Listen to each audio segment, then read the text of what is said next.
Good morning, it's Karen at Simply Living for Him. I'm here to do my daily encouragement video. I have been so blessed by so many of you who said that these videos are encouraging you. If they are, please share them. This is a time where people need hope, and that's my mission here at Simply Living for Him, is to provide you with hope. And so this week, while we are all awaiting Easter Sunday, the day of the resurrection, we're going to celebrate the greatest news of all, that Jesus died and rose again. And because of his death, we can have that same promise of eternal life.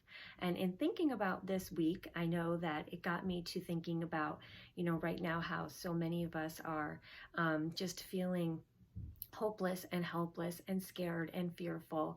And I wanted to just kind of talk about my own experience in how God really woke me up to the truth of his word. And so I remember a time in my life where I was living really in darkness and didn't know Jesus, didn't know the Bible, didn't really understand that there was hope.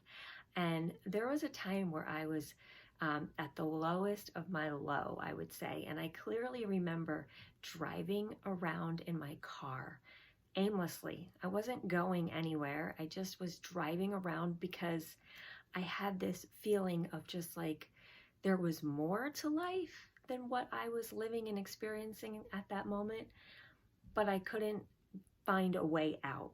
And I remember crying out to God. And at that time, I kind of knew about God, but I didn't really know him. So I was kind of crying out to this unknown God and driving in my car, crying and just feeling like I was at the end of myself, really, and saying to this unknown God, if you are out there, if there is more, if there is some kind of hope, because I just didn't understand. I remember saying, what is this life all about? What does it mean? It's just day after day, worse and worse. And I remember just saying, if you are real, like, just reveal yourself to me. And it wasn't that long after that car ride that I did meet Jesus, and I did start on the path to really understanding the truth. And it always reminds me of this passage in John after Jesus had died and was buried in the tomb. His disciples, they don't know that he's going to rise. They don't know that he's going to be alive again. They don't know that they now have a true hope that they will see Jesus again. The despair must have been just utterly incomprehensible, because here they had been following him for so long. They had, saw him as their Messiah. And all of a sudden, it's like in front of their faces, he dies this brutal death. And I can't even imagine, like, when I really sit and think about it, the despair and feeling like, what on earth is this all about? What is, here we thought we knew, and now it's all over. And of course, that was mixed probably with fear, because they were afraid of what would happen to them. And just so much, probably, we say when we're at like the end of ourselves, I'm imagining that's how they felt. And so there's this passage here in John at the end where it says Jesus appears to Mary Magdalene. And starting in verse 10 of chapter 20, so the disciples went away again to their own homes. But Mary was standing outside the tomb, weeping. And so as she wept, she stooped and looked into the tomb and saw two angels in white sitting, one at the head and one at the feet, where the body of Jesus had been laying. And they said to her, "Woman, why are you weeping?" And she said, "Because they have taken away my Lord, and I do not know where they have laid him." She still doesn't get it. She still doesn't see the truth. When she had said this, she turned around and she saw Jesus standing there and did not know it was Jesus. Jesus said to her, "Woman, why are you weeping? Whom are you seeking?" Supposing him to be the gardener, she said to him, "Sir, if you have carried him away, tell me where you have laid him, and I will take him away." There's a word in there that you can easily skip over that I don't want you to skip over today. I've always been fascinated by this passage and this word in this verse. supposing him to be the gardener. Some translations say thinking he was the gardener. So let's make that even easier. Thinking he was the gardener, she said to him, "Sir, if you have carried him away, tell me where you have laid him, and I will take him away." So here she's feeling, like I said, that despondent, like all hope is lost. And now not only is he dead, his body is gone. And where is it? And Jesus himself, whom she knew when he was here, is talking to her, and she doesn't recognize him yet. She doesn't recognize him. And then it says this word, thinking he was the gardener. Go back to Garden of Eden.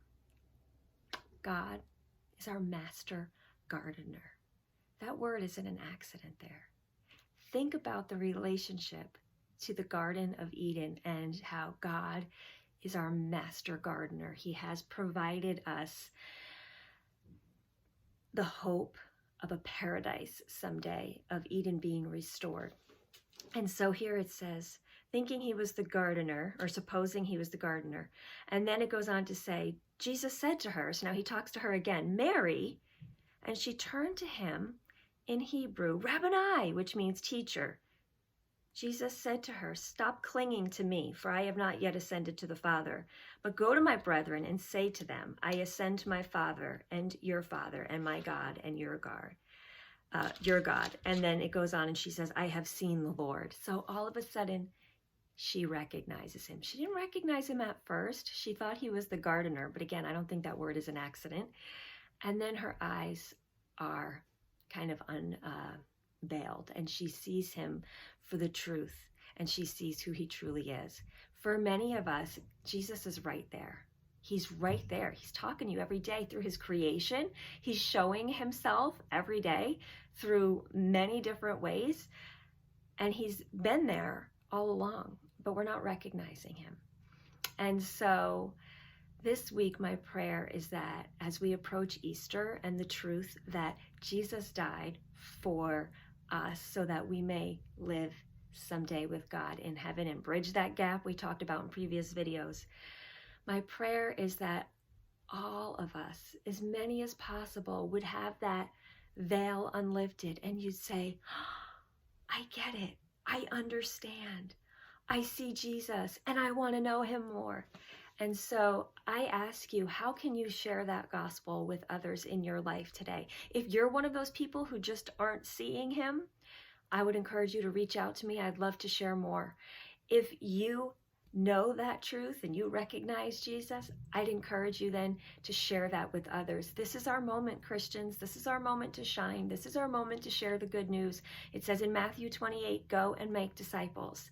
And so you can do all that you can to make that a reality for many of us. And so, I keep reminding you, when you're about to share something on the internet and share something on social media, just stop for a minute and think, what is the benefit of me sharing this article? What is the benefit of me sharing these graphs? What is the benefit? Am I stirring up the pot? Am I stirring up more negativity? Am I stirring up emotions, or am I stirring up people for Jesus? And I ask you this week, share Jesus. Help people to have those scales come off their eyes. Like I said, I was once lost and I was found. I was blind and now I see. All because someone shared Jesus with me. So I ask you today, before you go and share all the headlines out there, ask yourself, what is the benefit of me sharing this? Is this really going to change people's minds about what's going on? Is this really necessary? Or is it just going to cause a little bit more division? Or is it going to cause a little bit more, negativity? Or worse yet, is it going to distract people from the truth? This is the week we've been waiting for. The day that we're going to celebrate the good news of Jesus. Why? Why aren't we sharing that? Because the world is very distracted right now. I don't want to take part in any of that distraction. So my mission here is going to be to simply share Jesus. And so I hope this blessed you in some way. And if it did, please share it with others. Let them know that there is hope in Jesus.